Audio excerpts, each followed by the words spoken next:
allegiance to the flag of the United States of America, and to the republic for which it stands, one nation, under God, indivisible, with liberty and justice for all.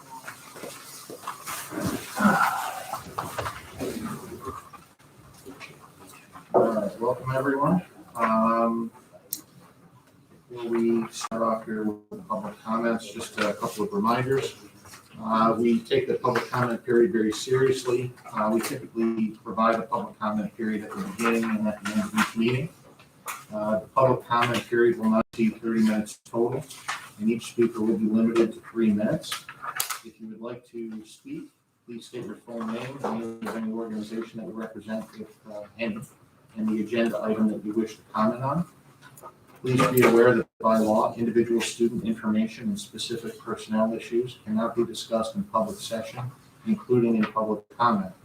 So if your comment or question deals with an issue that is student specific or about a particular staff member, you must handle that through the appropriate staff member or administrator. And lastly, please be aware that while we listen carefully and will take careful notes, we generally do not respond while the meeting is in public session. So, with that being said, do we have any public comments about the meeting?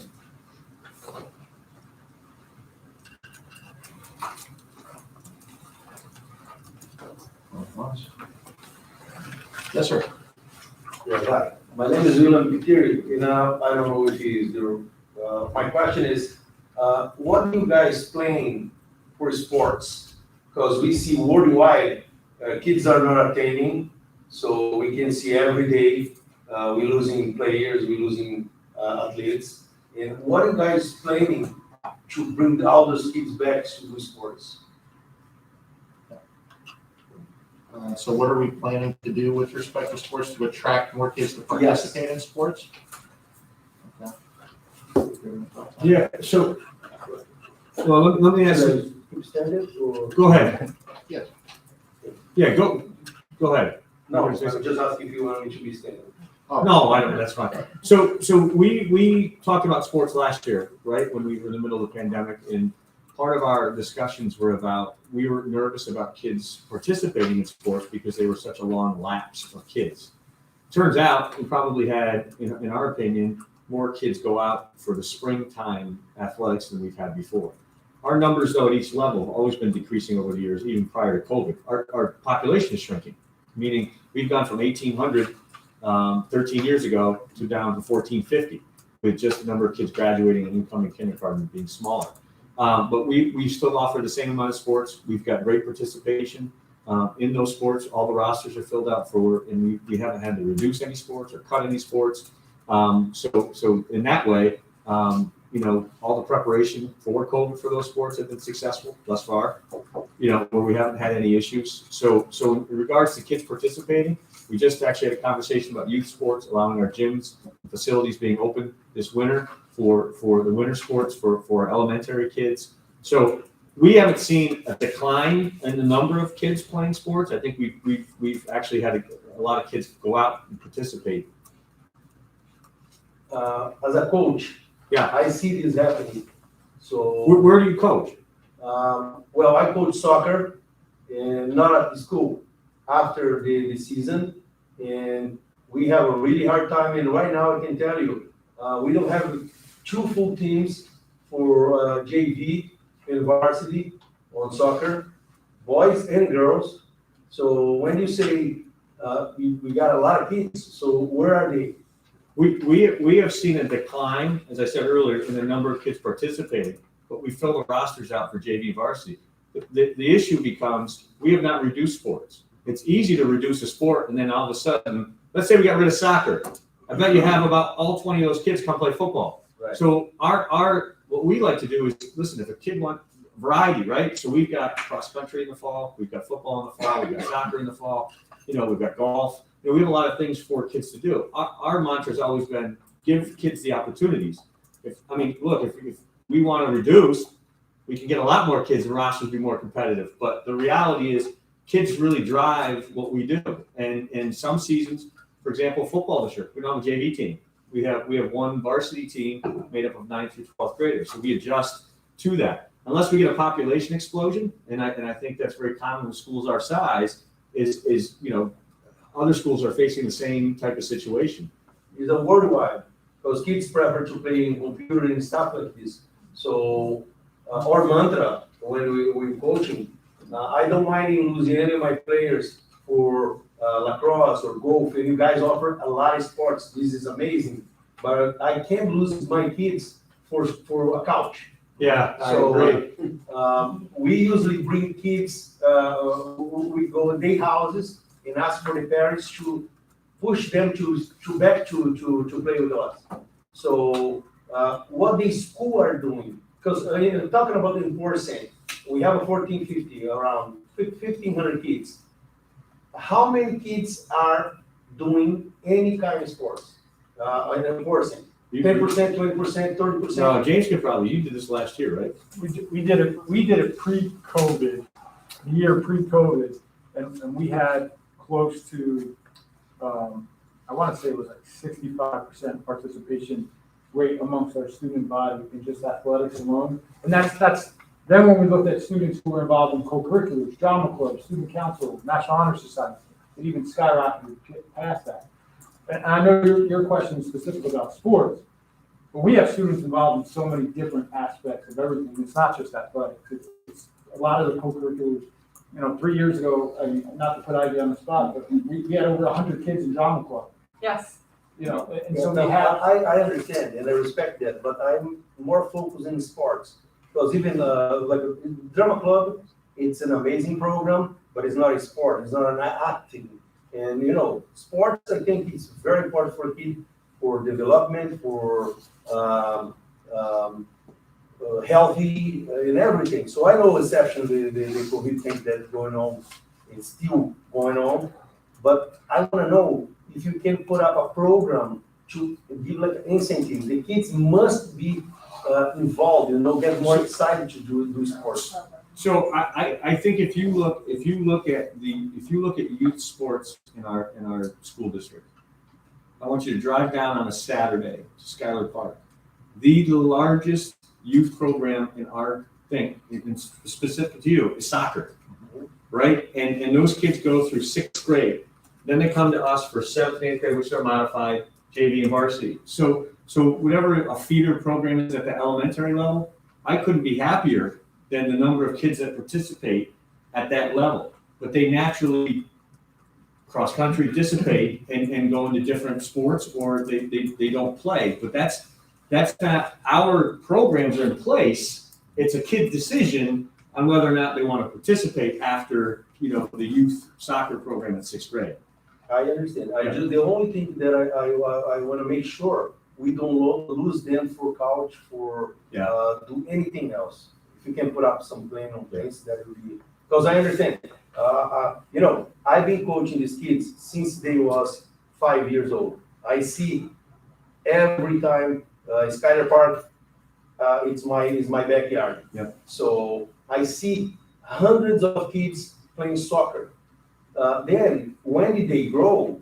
Like I say, we don't have players. Even basketball, we're missing so many kids on the way. So we need to figure out where's the problem and what's going on. Because even other sports, I don't think going to be absorbed. If we're talking about 65%, we're talking about 700-800 kids doing sports. Where are they? 700-800 kids doing sports. My kids, they do 3 different sports. They in track and field, soccer, and basket. So if one kid is doing 3 sports, where are the other kids? Because if everybody do 3 sports, means we're gonna have tons of kids on a waiting list. We have to create a waiting list. So we have a gap right there, and we have to find out this gap and try to eliminate. This is probably a bigger discussion than tonight. But if you want to come and meet with me and have a conversation, I'd be more than happy to, Mr. Shyman, talk about it. That's fine. But I don't think anybody disagrees with you in terms of the value of playing multiple sports, 3 different sports, participating. I think we're all there. It's just the realities that are a little bit different. Yeah. And Mr. Pateri, just so you know, like everybody out here, really everybody here is a parent of kids that either currently or formerly played 3 sports. You know, my daughter, Sophie, is a 3-sport athlete.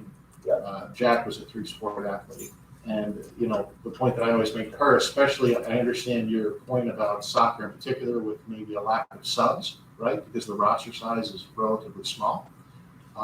It can make it challenging for the rest of the kids that are there. And what I always tell her is, hey, make sure that you encourage your friends to get out there and put it on the kids a little bit to recruit. From our point of view, what's important to us is that we have the same number of offerings in terms of sports as we did when the population was much bigger. And we're also very happy to have the non-sport offerings, drama club, other clubs of that nature that are important to kids. But I think your question is a good one and your concern is a good one. So, thank you. Okay. Any other public comments?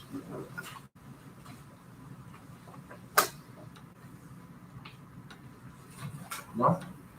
Okay. All right, thank you.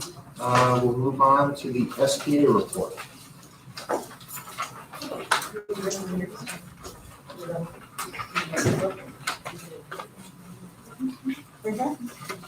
Sure. Hello, everybody. Ivy and I would like to, and along with the entire SBA, would like to thank the administration and the Board of Education for their warm welcome back to a new school year. We are excited to be back, especially in the classroom, and are so glad to see so many in-person learners. I have a couple things to share. David Bassani, Krista Senator, and Amy Steele-Whitney are in the process of starting to get their national board certification. Aaron Lloyd in the field hockey program, they're going to be doing 2 pink game fundraisers for the Beth Roberts Memorial Fund. The first game, looks like they already did it, was a JV game at Saratoga. They raised $513 from a 50-50 raffle and over $350 on sticker sales. They would like to thank Courtney Tavares for organizing and planning the team dinner and the sticker fundraiser. Also, thanks to Shannon Valley, Laura Dooley, Kristen Locke, and Mary Beth Moran for their contributions. Varsity's game and the 50-50 fundraiser will be on 9/28, September 28th at 6 p.m. versus Glens Falls. Aaron also put together a Memorial game at Saratoga honoring Beth Roberts. The event raised almost $900. STA members Laura Dooley, Kristen Long, Mary Beth Moran, and Aaron. Did I read that wrong, Andy? I'm sorry. Also helped with the fundraising efforts and a pink field hockey dinner. Schuylerville families and Saratoga families all came together to help make this event a great success. So a lot is going on and will continue to go on to honor our dear friend Beth Roberts. Okay, and continuing, you have to forgive us for reading it off our phones here. Student Council is in the process of planning a Spirit Week from October 4th to October 8th with an outdoor pep rally scheduled for that Friday, so that's the high school. And the lacrosse, they also shared with us, again, a little bit garbled here, they have more of the lacrosse pink stickers to sell. They are selling them for $5 each, and all those proceeds are going to keep rolling into the Memorial Fund. The boys and girls varsity soccer are doing a Kicking Out Cancer this year, and all proceeds will go to the Beth Roberts Memorial Scholarship. On October 13th, everyone is encouraged to wear pink on that day. And just so you know, we just hit the $7,000 point with these proceeds that have just been coming in from these sporting events. So the scholarship's off to a great start. In addition, a couple of things to mention with Drama Club. The high school drama club's production of The Legend of Sleepy Hollow, and it's more of a comedic version of it. We've just done the casting, and the first read-through is on Wednesday. The performance will be October 29th and 30th, like time for Halloween. And then one last thing I want to mention personally, the middle school started with a new science curriculum. And so the kids, and at least my students so far, are pretty excited to be having a writable, workable textbook in their hands. So we're very grateful for being able to have both an online and an in-paper version. Now that the kids are back in school, they're just grateful to have that book. So thank you for that.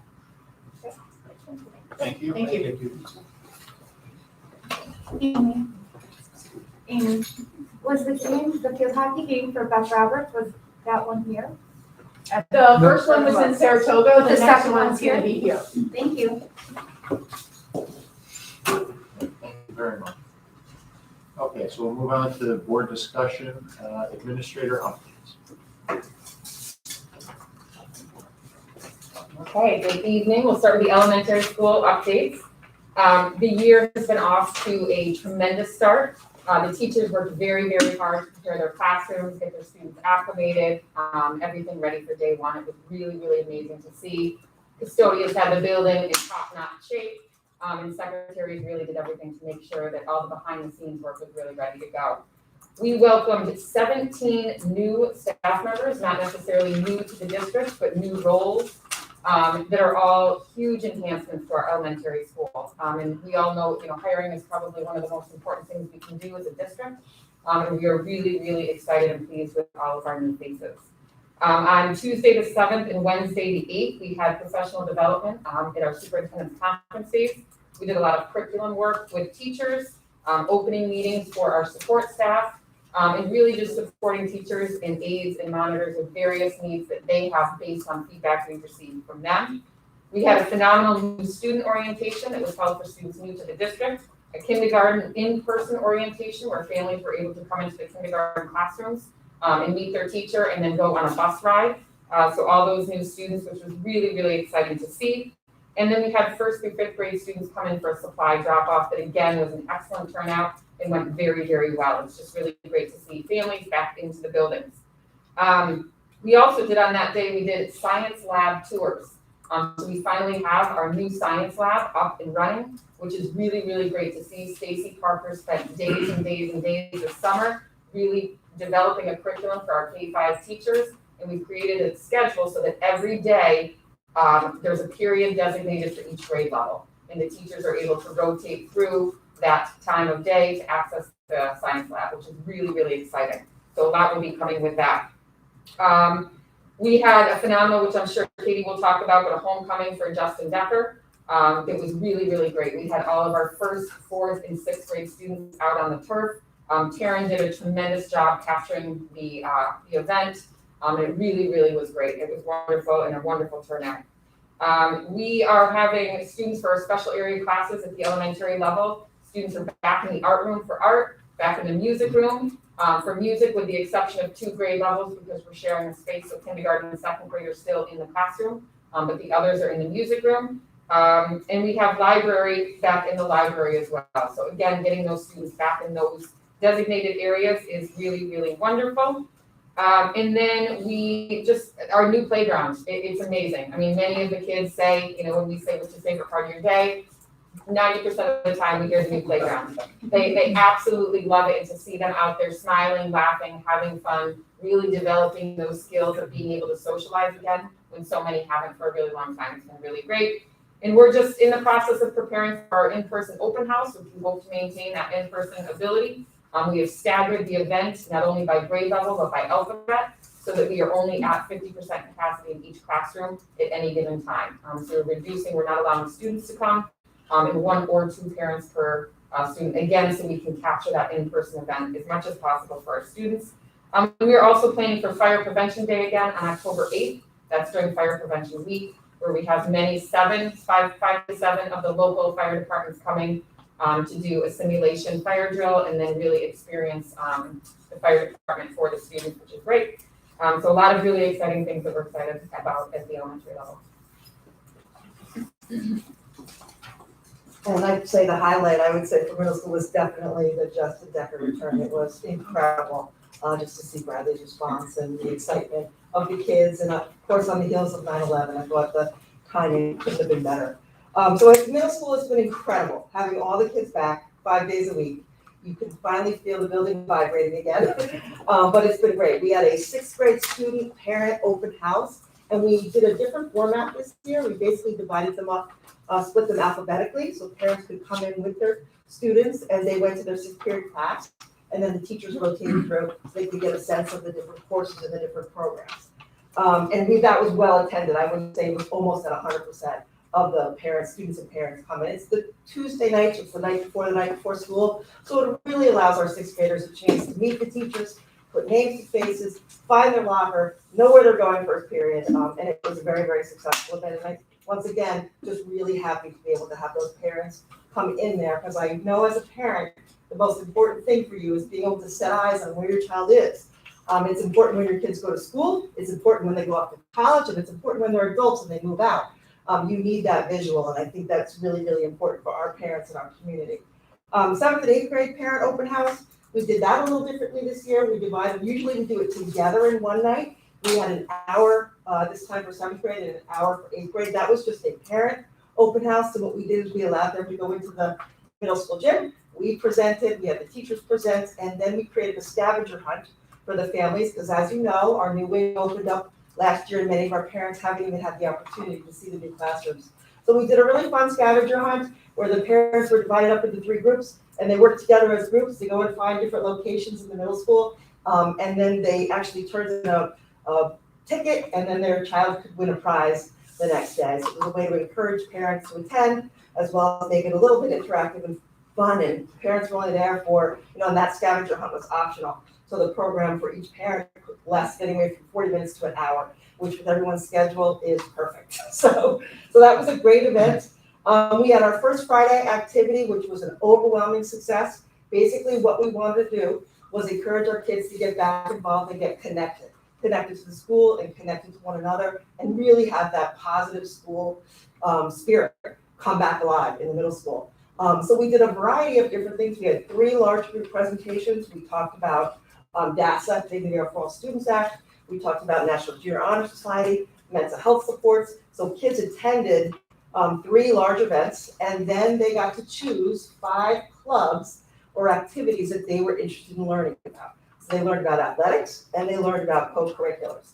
And students were able to meet with the advisors. They had their choice where they wanted to go. So they got to learn about those to be involved in the school. And then after, we went back outside and we did a really fun relay race where teachers and students had to carry pizza boxes running back and forth. The kids had a blast. We ended up giving them popsicles, and we had music playing, and it was just a really positive, feel-good experience for our kids to just bring them back together and celebrate the fact that we are back together. It's been an incredible opening. Kids, you can see the happiness in them, how they're behaving. Coming to school, it's honestly better than I expected. I was really worried about the mental health of our kids, but I will tell you, kids are really excited to be back, and it's been a great opening. Thank you.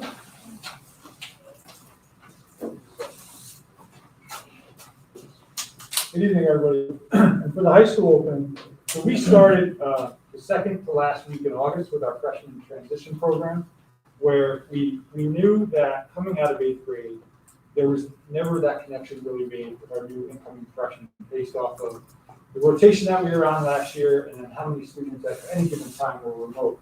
So we wanted to make sure we dedicated time over the summer to have a really large, positive transition activity for our freshman class. And so we brought in the guest speakers from Sweethearts and Heroes, and they spent the entire day with our freshman class. They actually spent the first hour with a group of about 8 of our upperclassmen, teaching them leadership roles and ways to break the ice with the younger freshmen.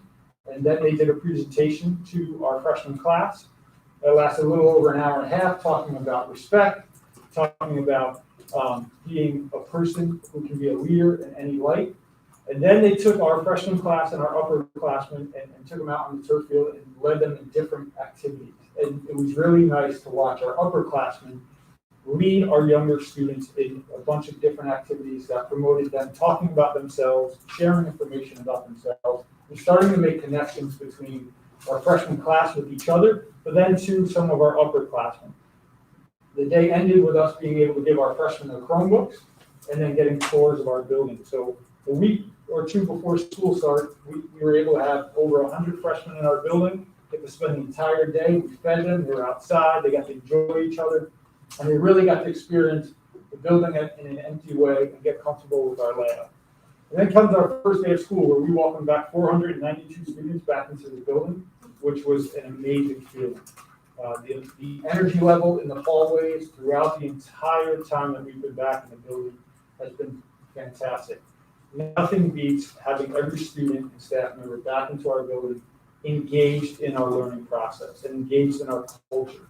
Because at a high school, day one is very simple as day 50 or day 100. There's 100 things going on. There's sports going on. There's clubs. There's activities. We go to full swing from almost day one. And so it's really nice to get that feeling back in the building. See a lot of faces we haven't seen in a long time. Welcome them into the building and make them feel comfortable. So we held our class meetings with all 4 of our grade levels, Mr. Tizanos and I, where we spent time not only talking about DASA and the transition back, but reigniting that fire of engagement back into the school culture. Because we do have so many different positive clubs for our students to be involved in and to be engaged in. And so we wanted to remind them of what those opportunities were and how their voices could be heard and ways that they can use the power that they have as students to make sure that their education pathway, their high school experience is exactly what they want. And so that was a really fun time that we had with each of our class levels, and we had their class advisors with them engaged in that process. Tom Robinson, our senior class advisor, also held a parent informational night, going over the senior trip and the layout of what the senior trip could look like and the possibilities of what that could be, just to gain some interest. A lot of people started asking as soon as we came back about the senior trip. He had about 36 different families that were involved in that meeting at night, so there is interest there in our students and their families. Student Services has over 58 college visits planned for the next 2 months. And so one of the things we saw last year with remote learning is the college visits were all done online. So where college reps come in our doors and spend time meeting kids, making connections with them. And those college reps are the same college reps that review their applications. Last year that was all done on a Google Meet. Now they're doing it in person. And so they started today, and we've got 58 over the next 2 months. And we have a ton of kids already started today meeting those college reps. And that's an important piece for our juniors and our seniors as they start to contemplate what their next steps are. As Ivy had mentioned, Drama Club is back in full swing, right? And that's a huge piece for our school. You know, we are a school that is so diverse in its talents, and Drama Club being one of them. As Ivy had mentioned before, Sleepy Hollow, they had their cast and roles, and so I believe opening night is October 29th, a Friday night. And so we'll have a Friday night and a Saturday night show. As Amy Reed had said, our JV field hockey teams played in a pink game for Saratoga last Friday night in honor of Beth Roberts, with the proceeds going to her scholarship fund. Our boys and girls soccer teams will be doing their annual Kicking Out Cancer game. That is coming back. That is on October 13th. And if you've never been to that game, it's a really nice evening where they do a balloon launch and they do a walk in between games. This year, for the first time, the girls will be playing at 5 and the boys will be playing at 7. So they're both playing on that night, which is the first time that they're doing that. Mr. Tizanos, Mrs. Batista, and I will be starting our quarterly department meetings later this week, where we'll be sitting down with each of our academic departments and going through curriculum audits and starting to look at how in the classroom, what are we seeing from our students? Now that we have everyone back, what are we seeing? Are there deficits that we can identify and ways to help support our students? Because once we make it to that 5-week mark of the first quarter is when we'll start enriching all that academic support we talk a lot about in the springtime, bringing that back. Tomorrow night, we'll have our open house in person in the high school. We'll start with a large group gathering in the auditorium, and we are over about 125 people. We'll spill it over into the gymnasium. But it'll be nice to get our families back in the building. We started doing that in the spring of last year with National Honor Society and some of our other events, but now to have open house where parents can freely walk through the building, see their teachers, meet the teachers of their students, and get familiar with their faces and some of the aspects of their classrooms is a really big plus for tomorrow night. But the number one highlight over the last week and a half or so has definitely been, as Rose and Katie have said, the energy that we feel and see in the building. It's nothing that you can measure. It's nothing that you can put your thumb on it. It's just being back at 100% capacity of in-person learning. It just truly makes learning so much more possible for all our students. And that has probably been the biggest highlight over the last week and a half. So thank you. Thank you.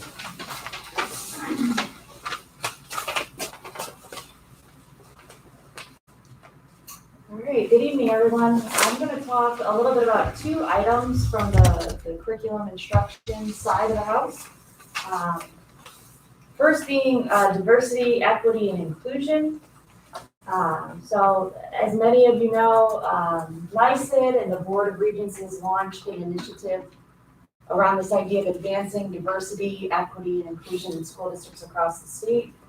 And as part of this initiative, they have developed a DEI framework, as well as a culturally responsive sustaining education framework as sort of guides in terms of information that districts can work with as they are beginning to plan and develop their ideas around promoting diversity, equity, inclusion in buildings.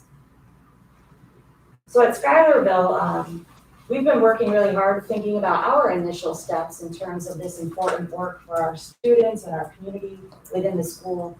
We began this work with some diversity training at the administrative team level, where we were really just kind of building our common language, our common understandings around this work.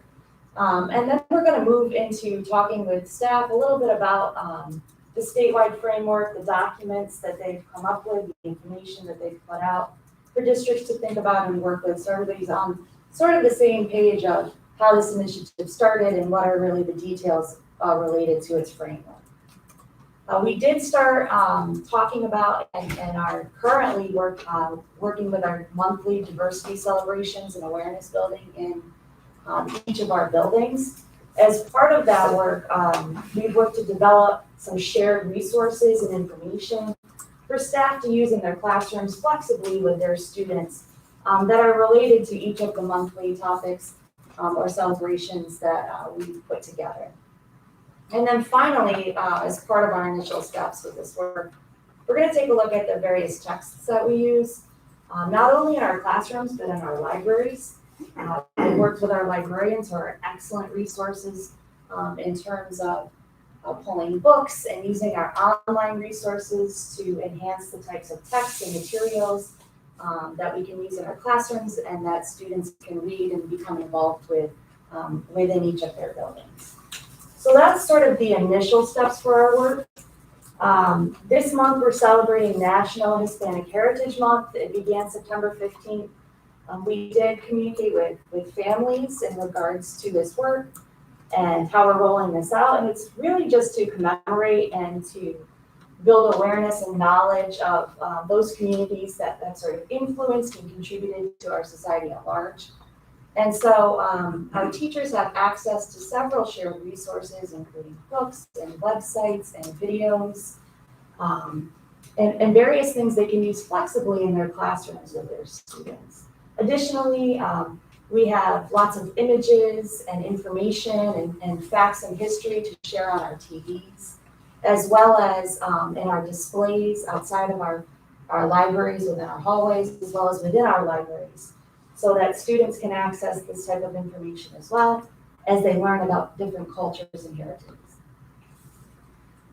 In November, we'll move to Native American Heritage Month with the same kind of ideas, right? Lots of shared resources that folks can use flexibly in their classrooms to again help honor and build awareness around Native American heritage as well. So we'll continue with these monthly celebrations as we move through the initial steps of our work for this particular framework. Curriculum, right? Part of our district goals around improving student achievement is related to doing a curriculum audit. I know that the term audit can, make people feel a certain way, but really it's just a review. It's just a way to take a look at what we're doing, capture those strengths, because there are a lot of them happening in our classrooms and in our buildings. And then also look at areas where maybe we could progress or talk more about. So when we're thinking about curriculum, what will I really be looking at, right? So we'll be looking at the way that we align with the standards from a content perspective, as well as a grade level or course perspective. Taking a look at our materials, right? Making sure they're well aligned, making sure they're accessible to students. And then thinking about how we make our curriculum visible. What types of tools do we use? For example, at the high school level, we use hyperdocs, right? At the middle school level, we use progression documents. At the elementary level, we use progression or pacing tools. So how do we take those tools and make sure that everyone can see the curriculum, follow along, and have those collaborative types of conversations that help us to strengthen what we do in our classrooms. From an instruction assessment perspective, again, ensuring we're aligned to our state standards, that we're engaging our students, that we're using various learning strategies to help them get better, that we differentiate when we can, that our assessments allow us to identify our students' needs, and give us the opportunity to give good feedback. So all of that will be sort of folded into this process, so that we can talk about, again, all of the wonderful things that are going on, the strengths that are going on, and then areas that we may need to think about where we adjust and move from. In terms of this school year, what will be sort of the focus of this audit, or this review per se? Every area of focus is really directly linked back to our district goals, which we talked about at our last meeting together. So that it's streamlined, right? It's linked to the training initiatives that we've established. It's linked to this idea that we have next generation state standards coming on. So everything is sort of cohesive and connected so that the work makes sense and that it has a connection as we move forward. So at K-5, we'll be looking at our ELA and math programming, especially as it relates to next generation standards, as well as our science work that we have the science lab for, and we have some materials and new curriculum for teachers to utilize in their classrooms. At 6-8, we'll be focusing on our department level goals through ELA, math, science, and social studies, and really making sure the programs that we're utilizing are well aligned and engaging our students well in the classroom. And then in 9 through 12, the ELA math and social studies courses will specifically be looking at those that sort of support the success of Regents level work. So some of our pre-level courses we'll be taking a look at. And then also our foreign language classes as well. So that'll be the focus, and then we'll have sort of a progression beyond this year into next year, where again, we think about our goals, our training initiatives, and our state standard timelines, to really choose those courses and those content areas that make the most sense to look at as we progress. So that's what I have for curriculum. Thank you. Thank you.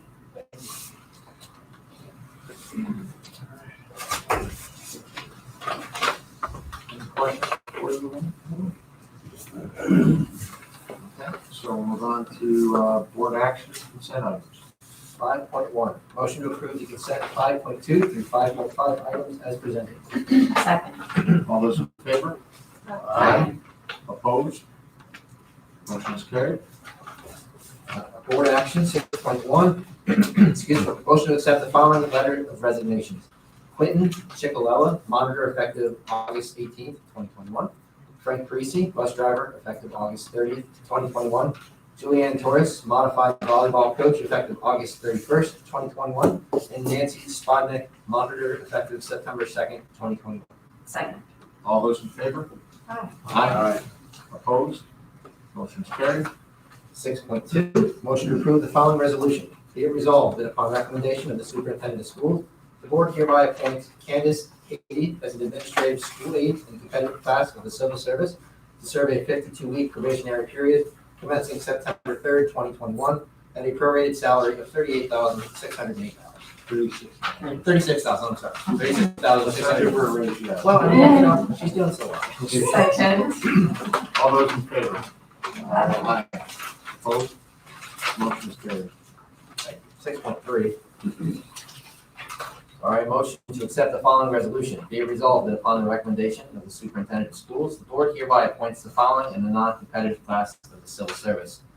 Eddie Liddell, 4-hour bus driver, effective September 20th, 2021. Can't get these numbers today. Catherine Wicks, 2-hour monitor, effective September 7th, 2021. And Catherine Connor, 3-hour cafeteria worker, September 7th, 2021. Second. All those in favor? Aye. Opposed? Motion is carried. 6.4, motion to approve the following resolution. Be it resolved that upon the recommendation of the superintendent of schools, the board hereby appoints Christopher Moore as a provisional senior custodian in the competitive class of the civil service until the next civil service examination is administered and the eligible list is received by the district effective September 6th, 2021. Mr. Moore's prorated salary will be $48,256 pursuant to Article VII of CSEA Collective Bargaining Agreement. Second. All those in favor? Aye. Opposed? Motion is carried. 6.5, be it resolved that the Board of Education of the Schuylerville Central School District hereby accepts the recommendation of the superintendent to appoint Andrea Domkowski to a 4-year probationary period at step 3 plus 10 MA as a special education teacher in the special education tenure area, commencing retroactive to September 8th, 2020 through June 26th, 2021, and effective September 20th, 2021, and ending September 7th, 2024. This appointment provides Ms. Domkowski with credit for her service to the district as a term employee for the period September 8th, 2020 through June 26th, 2021. Ms. Domkowski holds a supplementary certification in students with disabilities, grades 7 through 12. Ms. Domkowski's continued employment is contingent upon the receipt of her professional certification in a timely manner. And be it resolved that the Board of Education of the Schuylerville Central School District hereby accepts the recommendation of the superintendent to appoint Julie Leffler to a 3-year probationary appointment at step 21 plus 3 MA as a special education teacher in the special education tenure area, commencing September 7th, 2021, and ending September 6th, 2024, contingent upon achievement of effective or highly effective APPR ratings necessary to receive tenure throughout her probationary period, consistent with the requirements of Educational Law Section 3012, 3012C, and or 3012D. Ms. Leffler holds a permanent certificate in special education.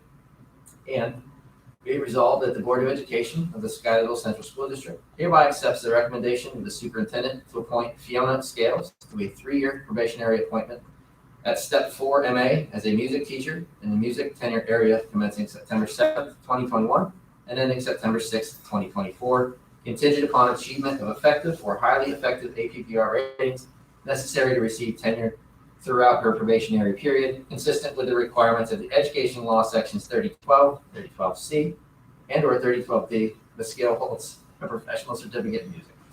Second. Can you read that back just one more time? No problem. I got it. All those in favor? Aye. Aye. Opposed? Motion is carried. Congratulations.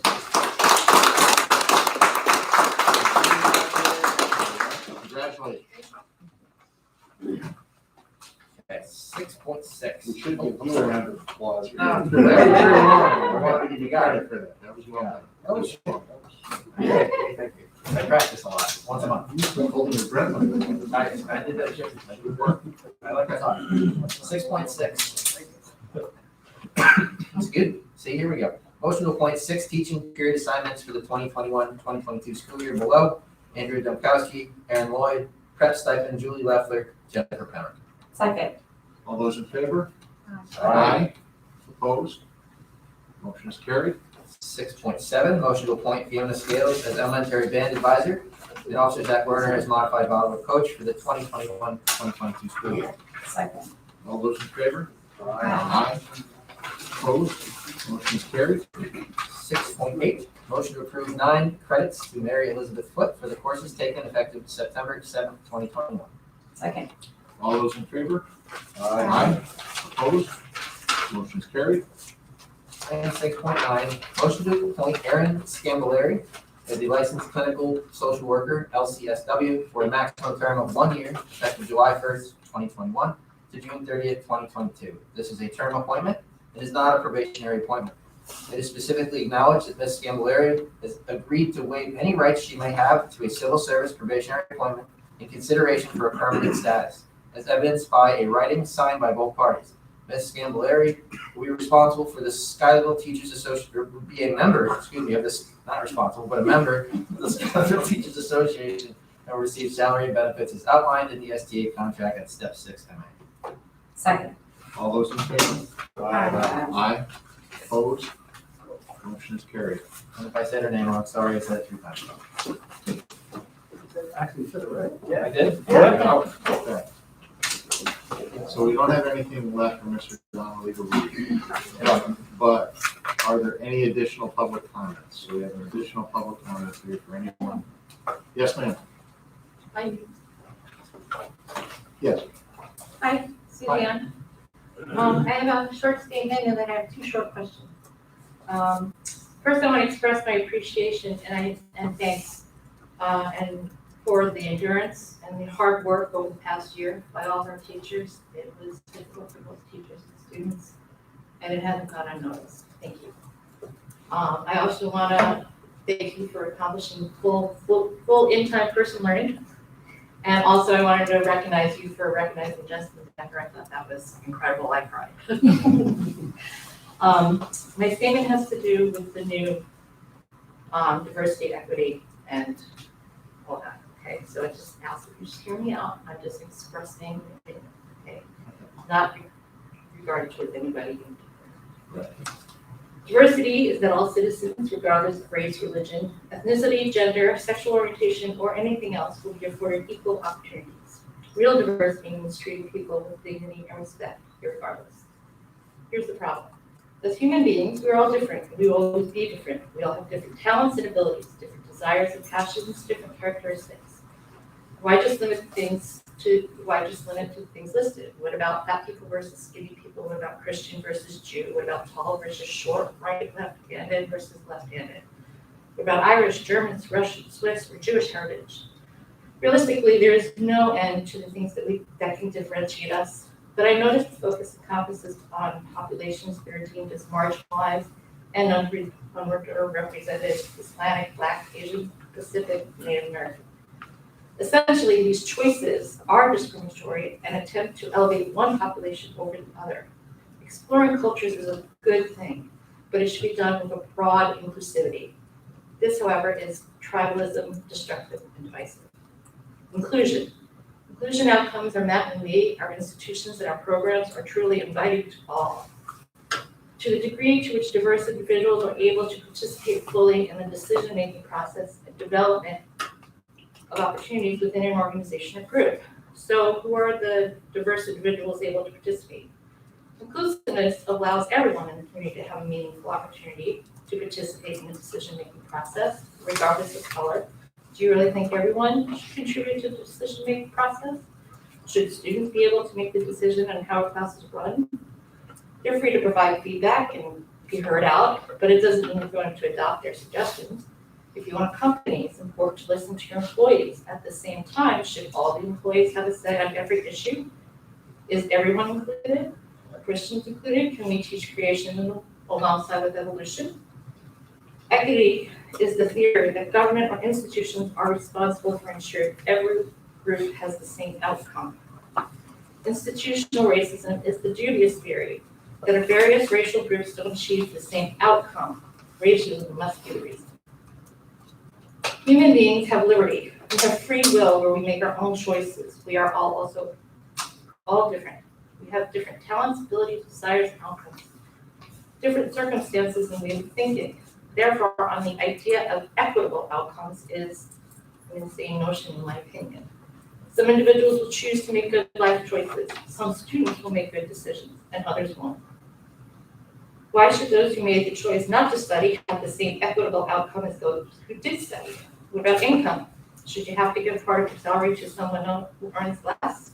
Because that is equity. This is rooted in a very political driven ideology. It's not academic. School is for academic education, not social activism. That falls under our parents' purview to address. And I leave you with the statement from Dr. Martin Luther King. I have a dream that my 4 little children will one day live in a nation where they will not be judged by the color of their skin, but by the content of their character. So my 2 questions. Is the initiative, is there funding attached to this initiative from the state? No. It's a recommendation from the state of New York. Okay, and can parents have access to the resources being provided to the teachers? Absolutely, 100%. We can actually put that online if we so choose. That'd be great. Thank you for hearing me out. You're welcome. Do we have any other public comments? Hi, I'm Deb Peck-Kelleher, and I just want to thank you guys so much for the school, all the work that you've done with COVID and the safety protocol. And, you know, the first day of school hit us with COVID. There was an exposure too for my kids, and every everything was handled when we're keeping our kids safe.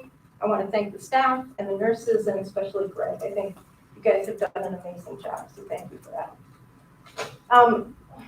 Regarding the things mentioned in today's meetings, for the high school quarterly meeting, I'm asking you to support your student. When you look at supporting your students and staffs, can you consider the importance of a librarian, and supporting our teachers in this educational mission? And also for the curriculum audit, again, I'm asking you to look at the importance of librarians in meeting our educational goals. And I'm asking you to see librarians as trained educational professionals and not just as a clerk checking out the books. And I support the school's DEI program. Thank you. Thank you. These librarians are having a monumental impact as a resource for our teachers and staff. Just want to throw that in. Be good if we had one in each school. Noted. Just want to throw. Thanks, Deb. Okay. Do we have any other public comments? Yes. Hi, my name is Ingrid. I wasn't planning on speaking tonight, but I really appreciated everything that you said. And I just wanted to quickly give some feedback from a child's point of view on the subject of the diversity teaching and things like that. So he had looked, my son is in 7th grade, he had looked at some of the plans for different months, different cultures, things of that nature. And being somebody that would question things, my son, he asked, I don't see a Northern European or a German month. Why are they not celebrating everybody? So I just wanted to give that little piece of information coming from a child's point of view, him literally coming home from school and saying, you know, I'm not really seeing inclusive, planning here. It's really the main groups that we generally see, and I have no problem celebrating everybody.